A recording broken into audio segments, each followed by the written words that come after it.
자, 오늘은 창세기 4장에서 11장에 관한 것을 한번 보도록 하겠습니다. 여러분, 4장은 유명하죠. 가인과 아벨에 대한 이야기. 그 둘은 아담과 하와의 자손이죠. 여러분이 성경에서요, 어떤 인물을 읽으실 때 한 가지 팁을 좀 드리자면, 성경은 하나님의 구속사를 설명하는 책이죠. 그러니까 역사나 과학책이 아니거든요. 그러니까 여러분이 성경에 있는 사물과 성경에 있는 어떤 인물들, 이렇게 성경에 기록된 것만 실제 있던 거고, 성경에 기록이 없었으면 아예 없는 거다. 계보나 사람 같은 객관적 물체에 대해서 그렇게 접근하시면 이게 읽어나가실 때 오류가 발생합니다. 근데 그게 성경이 잘못됐다기보다는요, 성경의 표현 의도와 전달하려는 메시지, 어떤 방법들을 우리가 오해해서 생기는 문제예요. 그러니까 성경 기록은요, 하나님의 구속사에 필요한 인물과 사건을 나열한 것이지, 기록된 사람과 사건만 당시 세상에 존재한 듯 읽으시면 오히려 오독을 가져올 수 있습니다. 자, 가인은 농부였고 아벨은 양을 치는 자였죠. 그 둘이 제사를 드리는데 하나님이 이 아벨의 것만 받으시죠. 기록에 보면요, 가인은 땅의 소산, 아벨은 처음 난 새끼. 그래서 이런 표현을 근거로 가인은 재물을 대충 드렸고 아벨은 아주 좋은 것을 드렸다. 틀린 말은 아니지만 이게 조금 위험할 수 있는 게요, 마치 하나님이 재물 자체 또는 공들인 정도 이런 것을 받는 것처럼 느껴질 수 있어요. 근데 여러분, 그런 건 아닙니다. 하나님이 재물을 받으신다는 건요, 제사를 받으신다는 건 그 재물을 바친 그 사람의 삶과 마음을 받으시는 것이죠. 같은 원리로 하나님이 재물을 거절하신 건 그 재물을 바친 자의 삶과 마음을 함께 거절하신 거죠. 뒤에 보면 좀 자세히 나오겠지만 가인은 마음 자체가 선하지 못한 사람이었던 것 같아요. 자기 제사 안 받아줬다고 아우를 갑자기 죽인다는 게 이게 갑작스럽게 우발적으로 그랬을까요? 근데 초범이면 저렇게 능글맞게 막 말하기 어렵겠죠. 근데 여러분, 가인이 죄를 짓고 하는 말 한번 잘 들어보세요. 내가 아우를 지키는 자입니까? 이게 우리도 잘 새겨야 하는 부분인데요. 제가 예전 신학교 수업 때 딱 와닿았던 부분이기도 해요, 이 부분이. 아담이 죄를 짓고요, 변명과 핑계를 대죠. 탓도 합니다. 근데 가인도 똑같아요. 가인은 하나님한테 오히려 대들어요. 제 아우를 왜 저한테 찾으세요? 제 아우를 돌보는 건 하나님 당신이 할 일 아니에요? 이런 식으로 하나님 탓으로 돌려버려요. 근데 우리도 비슷한 행동할 때 많지 않나요? 돌이켜보면은 내 잘못, 내 죄, 이런 거로 모든 게 망쳐지고 어려워진 경우가 많은데 하나님께 이런 마음 들 때 있어요. 당신이 그때 나를 먼저 도우셔야 했던 거 아닌가요? 그러니까 심판자 하나님, 창조주 하나님, 만물의 주제이신 하나님을 내 유모나 헬퍼로 격화시켜버리는 거예요.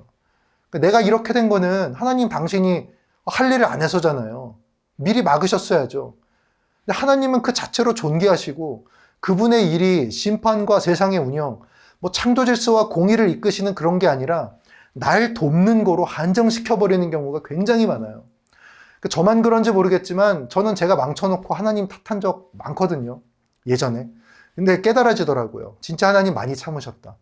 아, 맞아. 나를 도우시는 건 내가 감사로 고백할 일인 것이지, 그게 어떤 하나님은 스스로 계신 분이지 그냥 나 도우려고 계신 건 아니잖아요. 그렇죠?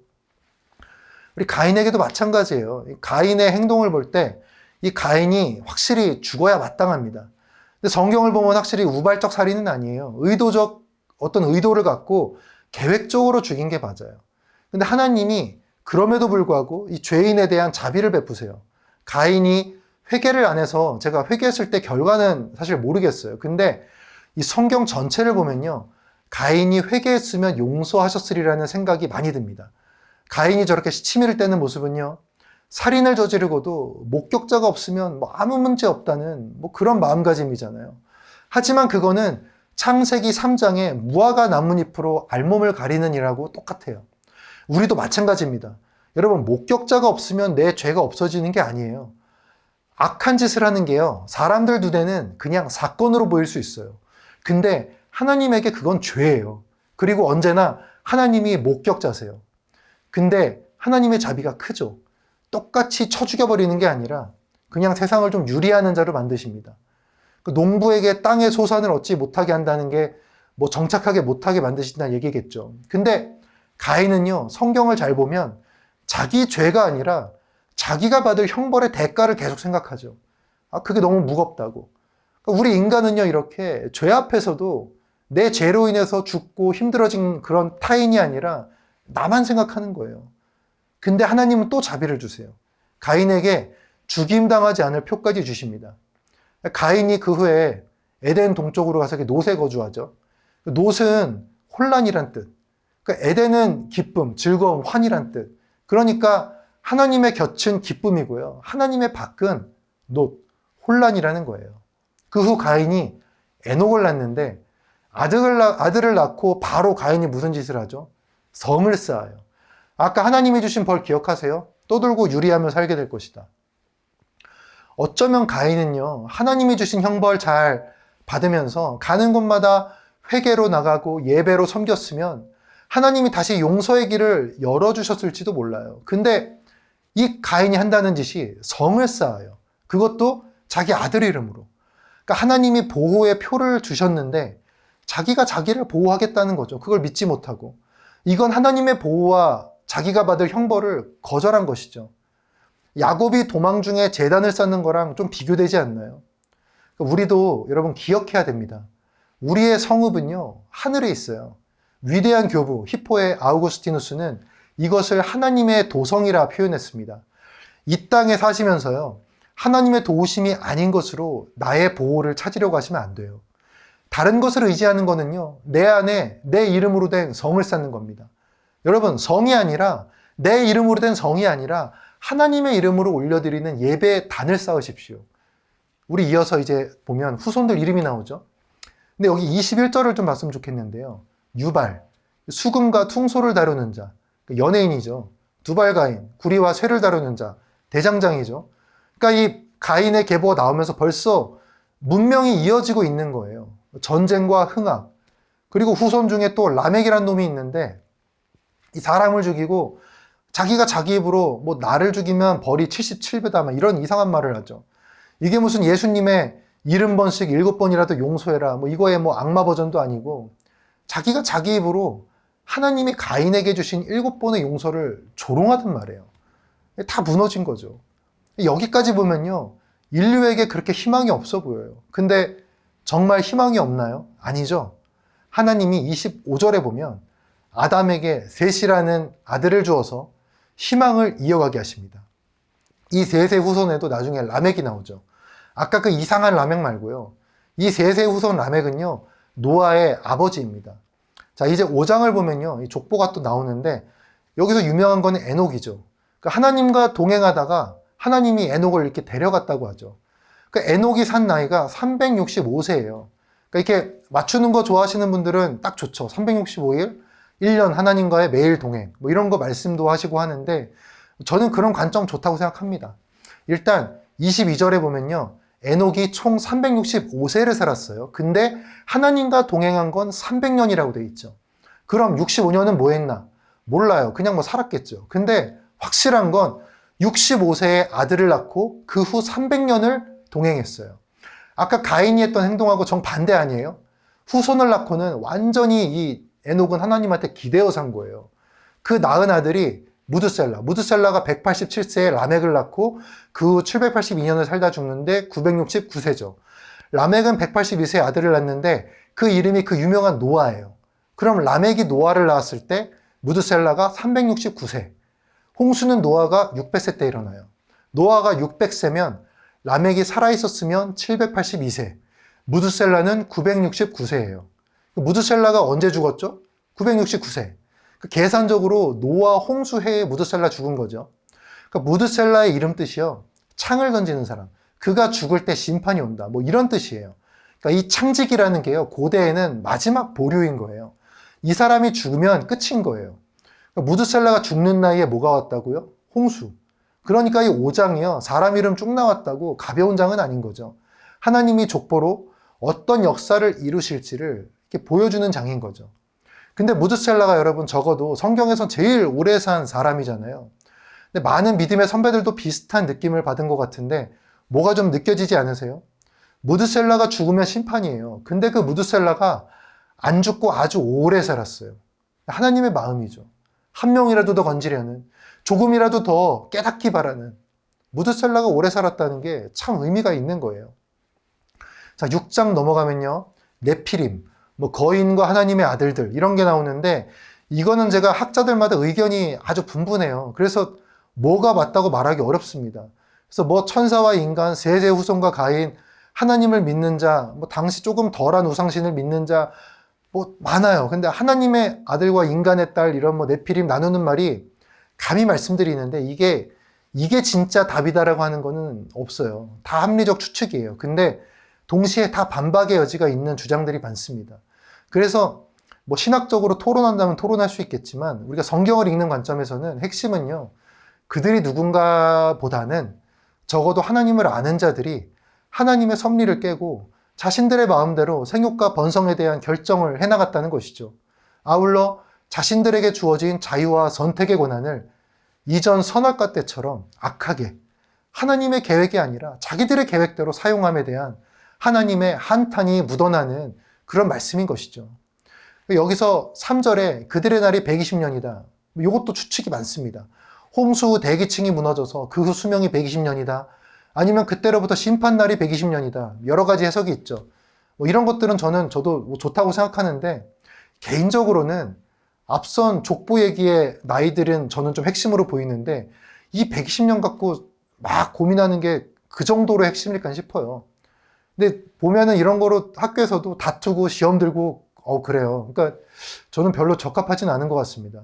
그러니까 무게를 120 이런 숫자에 두는 것보다 세상의 피조물이 하나님 보시기에 죄를 지속적으로 범했고 그에 따른 심판과 벌이 내려진다에 포인트를 두는 게 맞겠죠. 자, 그리고 하나님이 결국 심판을 결정하세요. 근데 당대의 의인이라 불린 노아는요, 하나님과 동행했죠. 그러니까 아까 에녹도 그렇죠. 하나님과 동행한 사람들은요, 하나님이 구분해서 따로 이렇게 떼어놓으시죠. 방주에 가족과 함께 동물들도 한 쌍씩 모두 넣게 됩니다. 근데 여기서 보통 주석서들에 많이 강조하는 거, 방주는 히브리어로 테바라고 하거든요. 근데 이게 모세를 강물에 띄울 때 그 바구니랑 딱 똑같은 단어예요. 근데 그거 만들면서 여러분 이 노아가 얼마나 조롱받았겠어요. 여기가 이제 괌이나 하와이 이런 데가 아니잖아요. 중동 쪽 사막, 광야 그런 거 천지인 지역에서 햇빛 쨍쨍한데 그 하나님이 말씀하시죠. 내가 네 의로움을 내가 보았다. 그리고 2절에 보면 부정한 동물까지 다 이렇게 들여보내죠. 그리고 7일 후에 홍수가 옵니다. 이 7일간 마음고생 아마 엄청 많았을 거예요. 비가 왜 안 와? 막 이러고. 아무리 믿음 좋아도 조금은 그러지 않았을까요? 어찌됐건 비가 오죠. 고생 끝에 낙이 오는 게 아니라 믿음 끝에 비가 왔죠. 근데 여러분, 여기서 또 배의 구조, 실제 비의 양, 뭐 이런 거 아시면 뭐 좋긴 한데, 그건 확실한 지식은 아니거든요. 조금 구속사적인 부분에 집중하시면 좋을 것 같아요. 먼저 물이 줄어드는 건요, 하나님이 노아와 그 방주 속 동물들을 기억하셔서 줄어들게 하신 거죠. 물을 어떻게 줄어들게 하시죠? 바람이 불어서. 어디서 본 적 있지 않으세요? 바람? 히브리어 루아흐. 하나님이 창세기 때 수면 위를 운행하신 영, 루아흐. 출애굽 홍해를 가르실 때 밤새 불던 바람, 루아흐. 이렇게 하나님의 영이 불면요, 심판의 상황에서 구원의 상황으로 변모해 갑니다. 여러분도 마찬가지예요. 여러분의 몸과 마음, 삶에 하나님의 바람, 성령의 루아흐가 불면요, 심판의 자리에서 구원의 자리로 여러분의 삶이 바뀌는 거예요. 또 여러분이 성령 충만하다면요, 여러분이 있는 그 삶의 자리에서 누구를 만나든 그들이 심판에서 구원으로 나아갈 힘과 인도를 얻게 되는 것이죠. 자, 여러분, 그리고 홍수가 끝나고서요, 노아가 성이 아니라 제단을 쌓고 또 번제를 드리죠. 이때 가장 정결한 동물로 드립니다. 근데 아까 배에 정결한 동물하고 부정한 동물이 같이 섞여 탔죠. 저는 이 해석을 상당히 동의하는데요. 이 모습은 마치 정결하신 어린 양 우리 주 예수 그리스도로 말미암아 부정한 우리가 구원받는 모습과 동일해요. 하나님은 애초에 부정한 우리도 구원받을 수 있게 구원방주라는 개념이 있잖아요. 그렇게 모든 것을 설계하신 거죠. 구원의 배는 하나님 주도권 아래 있고 그것의 순종은 예수 그리스도에게 있고 우리는 그것에 탄 거예요. 넘어가 9장을 보면요, 1절 때 우리 첫 창조랑 비슷한 말이 하나 나오죠. 생육하고 번성하고 충만해라. 근데 차이가 있어요. 정복하고 다스려라가 빠졌죠. 어쩌면요, 인간에게 제 상상입니다, 이건. 어느 정도 기대와 주도권을 좀 주셨는데 이때의 어떤 악함과 심판을 계기로 모든 것을 내가 주도하여 이끌겠다. 이렇게 하신 함의가 있지 않나 싶어요. 그도 그럴 것이 이때부터 하나님의 언약이 나오는데 일방 언약이요. 일방 계약. 이건 아브라함까지 일방 언약을 좀 세우세요.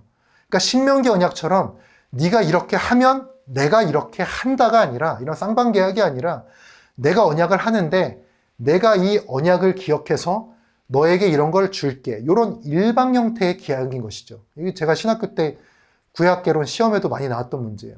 하나님이 언약하시고요. 그 언약의 조건을 자신이 일방적으로 지키신다라는 거예요. 그러니까 무조건 이루시는 언약인 거죠. 그럼 이 언약을 왜 세우실까요? 먼저는 너무 중요한 거라 반드시 일어나야 될 일들. 그리고 우리가 조건을 지켜서 언약을 이루어질 실력과 가망이 없을 때. 이때도 그랬던 거죠. 여러분 사실 뭐 아브라함도 그렇잖아요. 처음엔 명령 순종하는 것처럼 보이는데 가뭄 오니까 바로 애굽으로 내려가죠. 그리고 거기서 무서워서 아내 누이라고 속이고 딱 그 수준. 9절부터 내가 너희와 언약을 세우리니 하시는데 우리가 지킬 게 있나요? 없어요. 심지어 16절에 보면 그 언약을 기억하는 것도 하나님이 하신대요. 그리고 16, 17절에 무지개 이야기가 나오죠. 여러분 요한계시록이나요 에스겔을 보면요 하나님 예수님의 영광이나 그 모습을 표현할 때 무지개가 같이 등장합니다. 에스겔 1장 28절 사방 광채 모양은 비 오는 날 구름에 있는 무지개 같으니 이는 여호와의 영광의 형상의 모형이라. 우리 계시록 4장 3절 보면 앉으신 이의 모양이 벽옥과 홍보석 같고 또 무지개가 있어 보좌를 둘렀는데 그러니까 영광의 형상이나 예수 그리스도의 임재 묘사에 무지개가 나오죠. 그러니까 저거는요 그냥 단순히 무지개를 보며 무지개가 떴으니 우리는 물난리로 안전해.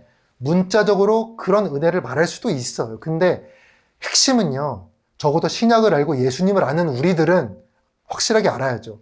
이건 단순한 심적 안심이 아니라 기억에 있는 거죠. 하나님이 먼저 언약 속 우리를 기억하심으로 무지개로 우리가 하나님을 기억하게 되는 은혜가 있는 거죠. 그때 사람들은 무지개를 보면서 그냥 안심 이거였을까요? 아니요. 자기의 죄악과 하나님의 언약, 우리가 어떤 존재였고 하나님이 어떻게 해주셨는지를 기억했겠죠.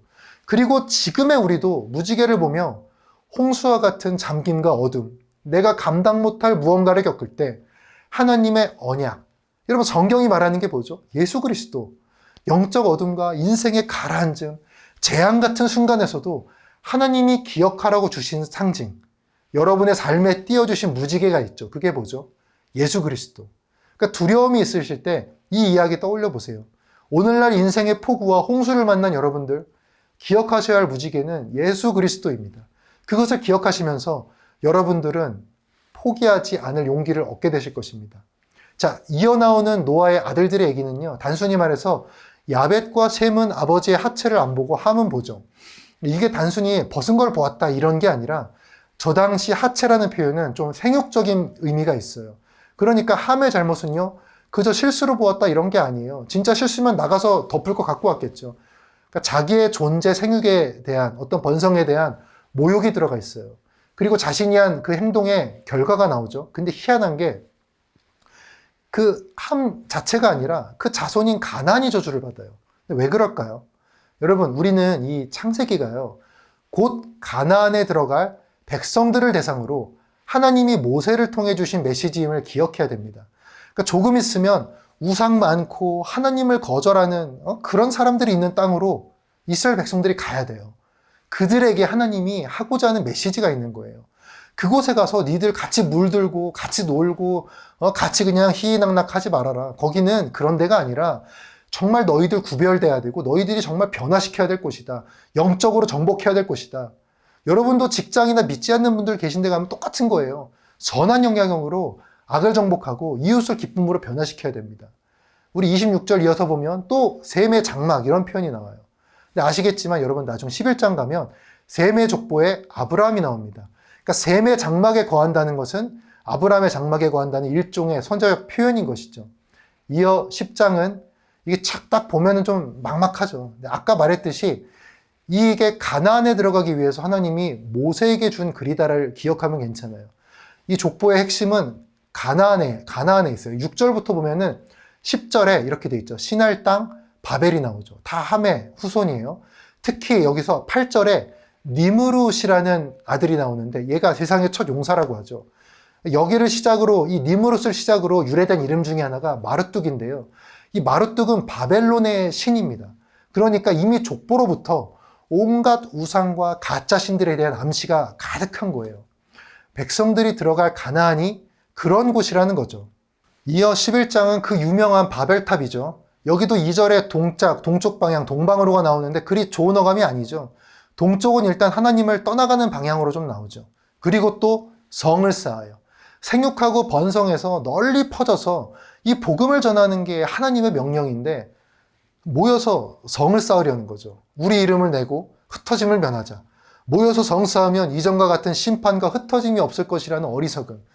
인간이 하나님이 아닌 무언가 두려움이나 권력감, 탐욕에 취하면요. 꼭 잃어버리는 게 있는데 바로 자기가 누군지 바라보는 그 눈을 잃게 됩니다. 내가 제한되고 유한한 존재임을 잃게 되고요. 능력 이상의 것, 소망하지 말아야 할 것을 바라게 됩니다. 그리고는 그들이 탑을 쌓죠. 하나님은 좀 지켜보셨던 것 같아요. 근데 결국 그 마음들이 계속 악하니까 끝내 그 일을 하지 못하게 만드십니다. 언어를 흩으시죠. 죄인들이 모여가지고 하나님 이외의 것들을 말하면요. 대부분 이렇게 안 좋은 것들을 소망하게 되는 것 같아요. 여러분, 여러분의 보호는 하나님에게 있는 겁니다. 여러분이 성 쌓아도요. 그 성보다 강한 무기는 반드시 있습니다. 그러니 성이 아니라 누구도 건들지 못할 하나님의 제단을 쌓으십시오. 여러분, 아무리 재산 쌓고 명성 쌓아도요. 베풀지 않고 살잖아요. 그런 여러분에게 돌아오는 거는요. 구두세요 베풀지 못한 탐욕자라는 꼬리표일 것입니다. 내 소유를 쌓고 쌓는 것보다 흩트고 내놓고 나누는 것이요. 더 큰 명성입니다. 그것은 재산에서든 복음에서든 마찬가지입니다. 하나님이 언어를 다르게 하시고 이 사람들을 흩으시죠. 그리고 이 흩어짐이 아주 오랜 시간이 지나서 다시 모여 하나가 되는 사건이 일어나죠. 이번에는 사람들의 욕심이 아니라 하나님의 은혜로 하나가 되죠. 언제죠? 사도행전 2장. 사도들이 성령 받아서 기도할 때 각 나라 말로 소통이 되고 방언으로 복음이 전해지죠. 그러니까 여러분들이 일상에서 하나님이라는 언어로 함께 모여서 뜻을 들어 성령 충만하시면 여러분이 흩어져 사는 일상에서요. 삶의 언어가 다 다르잖아요. 내 의지, 내 뜻, 사람들의 이런 거로 하면 소통이 안 돼요. 근데 거기서 여러분이 성령의 은혜로 그들에게 하나님의 뜻을 전하면 그게 통해요. 바벨의 흩어짐 또한 어떤 안갚음 이런 것보단 하나님의 역사죠. 그러니 여러분 어디서나 세상의 것으로 모여서 성 쌓지 마시고요. 바벨탑이 아니라 하나님이 허락하신 공동체, 교회 생활, 서로 교제하면서 이런 거 열심히 하시고 성령 충만한 입으셔가지고 서로가 하나님의 뜻을 쫓아서 각자 주신 삶의 자리에 흩어지시고 또 성령의 인도로 주님의 복음 전하시기를 바라겠습니다.